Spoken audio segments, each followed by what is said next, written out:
पुराणों के अनुसार भगवान विष्णु को धर्म की स्थापना करने का दायित्व मिला है, तो शिव जी को इस सृष्टि का विनाश करने का दायित्व मिला है। लेकिन शिव जी और विष्णु जी अपने दायित्व को पूरा तब कर पाएंगे जब ब्रह्मदेव इस सृष्टि की रचना करेंगे। तो जब ब्रह्मदेव इस सृष्टि की रचना कर रहे थे तब केवल खूबसूरत चीजें ही नहीं बनाई, बल्कि घिन आने वाली चीजें यानी कि दुख प्रदान करने वाली चीजें भी बनाई है। उन्हीं में से विशेषकर कली पुरुष के वंश को। कहने का तात्पर्य ये है कि सबसे घृणित चीजों में सबसे पहले कली पुरुष के वंश को ही क्यों बनाए। तो दोस्तों, कली पुरुष का जन्म कैसे हुआ और वो इस समय कहाँ है और उसका अंत कैसे होगा, आज के इस वीडियो में बताने वाला हूँ। और पुराणों में बताया गया कलयुग के राजा कली पुरुष की कहानी में कुछ मेटाफोरिकल मीनिंग्स भी है, जिसे समझने के लिए आपको इस वीडियो को पूरा अंत तक देखना होगा। तो कल्कि पुराण के प्रथम अध्याय का रिफर करने पर अभी जो मैं डिटेल्स बताने जा रहा हूँ वो आप सबको वहाँ से मिल जाएगा। सो दोस्तों, ब्रह्मदेव के माध्यम से निकाला गया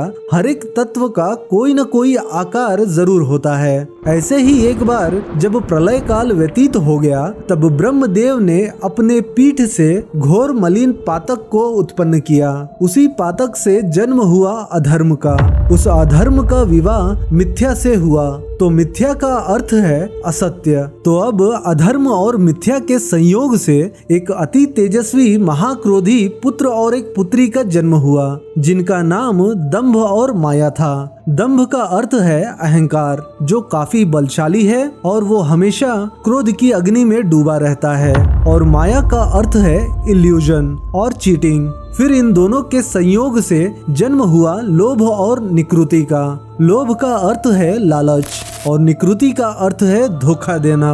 दोस्तों, इनके कुटुंब में नाम के अकॉर्डिंग ही उन सभी के कर्म हैं, यानी कि एक मायने में देखा जाए तो नेगेटिविटी का जड़ यहीं से शुरू होता है। फिर लोभ और निकृति के संयोग से क्रोध और हिंसा नामक पुत्र और पुत्री का जन्म हुआ, और फिर क्रोध और हिंसा के संयोग से ही कली पुरुष का जन्म हुआ। तो दोस्तों, कली पुरुष के फैमिली ट्री के बारे में जानकर आपको थोड़ा अजीब सा महसूस हो रहा होगा। वो अजीब इसलिए लग रहा है क्योंकि नेगेटिविटी का जड़ कली पुरुष के वंश से ही शुरू होती है, और कली पुरुष ने जिस तरह का जीवन व्यतीत किया है उसी तरह का जीवन इस कलयुग में हम सब के लिए भी जीने के लिए मजबूर कर देगा।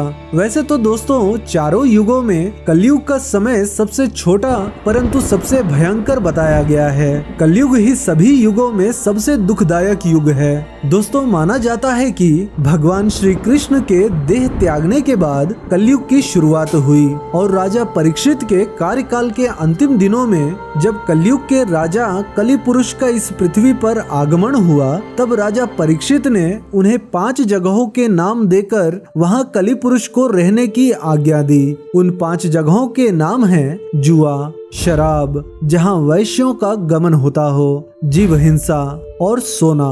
तो श्रीमद् भगवद गीता के 12 स्कंद में श्री सुखदेव जी परीक्षित जी से कहते हैं कि जो जो घोर कलयुग आता जाएगा त्यों त्यों उत्तरोत्तर धर्म, सत्य, पवित्रता, क्षमा, दया, आयु, बल और स्मरण शक्ति का लोप होता जाएगा। यानी कि जब कलयुग अपने अंतिम चरण में होगा तब धर्म का संपूर्ण नाश हो जाएगा, और सबसे पहली बात कि बलवान पुरुष ही सबका स्वामी होगा। कलयुग में ढोंग, पाखंड अपने अंतिम चरण में होगा। सब एक दूसरे को लूटने में लगे रहेंगे।